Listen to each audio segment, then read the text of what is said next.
Hello and welcome back to my channel. My name is Celeste and today we're going to talk about props. I've decided that each month I will do a segment on very inexpensive or free props that you can use in your classroom. Last month we talked about a free color prop that you could use to teach colors. If you did not check out that video, make sure you check it out below. I think that might be very helpful for you as you are teaching online in your ESL classroom. As many of you know who have been following me, I have really made it a point, maybe hyper-focus, that I will not spend a lot of money on props. Therefore, I scour my house to look for things that I can use in my online classroom. The purpose of this is because one of the reasons why I'm teaching online is because I'm trying to help our family achieve certain financial goals. And if I'm spending a lot of my paycheck on props, then I'm really defeating the purpose or one of the purposes of teaching online. So I really try not to purchase very many props. So today we're going to be talking about a very cheap prop that you can get. I found this actually when I was cleaning out a box in my bonus room. And I thought, oh, wait a minute, I use this from conferences that I would lead for preschool teachers around the country. And I thought this would be a great prop to use in my online ESL classroom. Now, I purchased this prop from the Dollar Tree, and I will tell you, at least in my city, the best time to get this prop is during the summer when they're restocking the stationery aisle where they put all their teacher bulletin boards and manipulatives in there. This is the best time to get the prop. I have not found it in the fall or spring. After it's bought, I guess, and after they're out of stock, they do not restock, at least in my area, this particular prop. So, head on to your Dollar Tree and make sure that you get a dry erase die. Now it comes in one in a package for $1, and I purchased two several years ago. And it says dry erase, and so at first I did use a dry erase marker, but I found that when I would touch it, it would rub off very easily. So what I use is my wet erase marker. You can purchase this in an office supply store or a big box chain store, and they're typically on the same aisle as your dry erase markers. I found that when I use the wet erase marker that it doesn't come off and I'm able to use it throughout the class.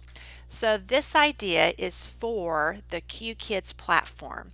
If you're a QKids teacher, you are familiar with the game Lucky Cards. Now, I will not be showing this on this particular video because it is a copyrighted game for QKids and I don't want to infringe on any of their copyright rules. Therefore, I'll only mention it by name. So when I'm teaching 4 students in a classroom, this game goes very quickly and I typically do not have any issues with it.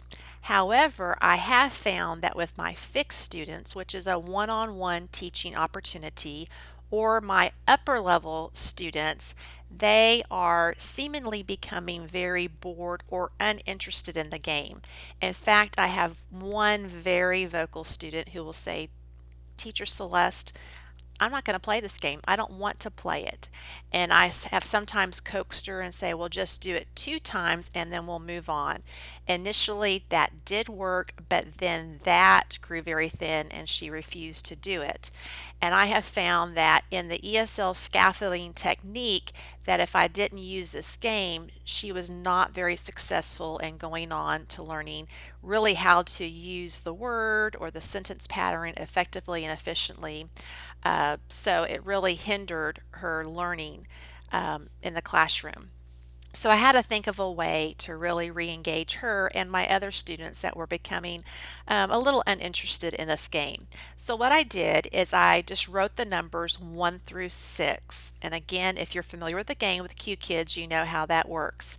And so when we came to the game, this particular female student said, I'm not going to play it. And I called her by name. I said, oh, we're going to do it a different way. Teacher Celeste is going to roll the die, and whatever number it lands on, you click, and we'll see what happens. Well, then suddenly she became very interested in the game. So I make sure when I roll it, I get very animated and make a huge thud on my table, and then I'll say, "Oh, it's number 2. Click number 2." And she'll click it and she'll do whatever it tells her to do. With my other students, they are having a lot of fun with it. I've been using this for about 6 weeks and I have not heard, "I don't want to play the game." So I have two. Now I took the numbers off of this one so you could see what it looks like when you purchase it from the Dollar Tree.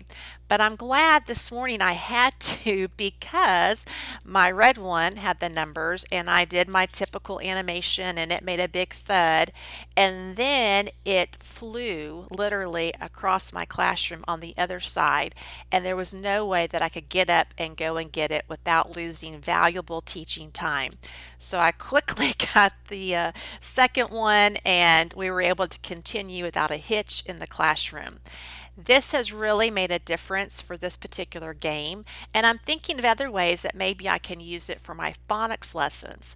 If you have used these foam dice, 2 dice or 1 die, please comment below. I would love to learn other ways to use this effectively and creatively in the online ESL classroom.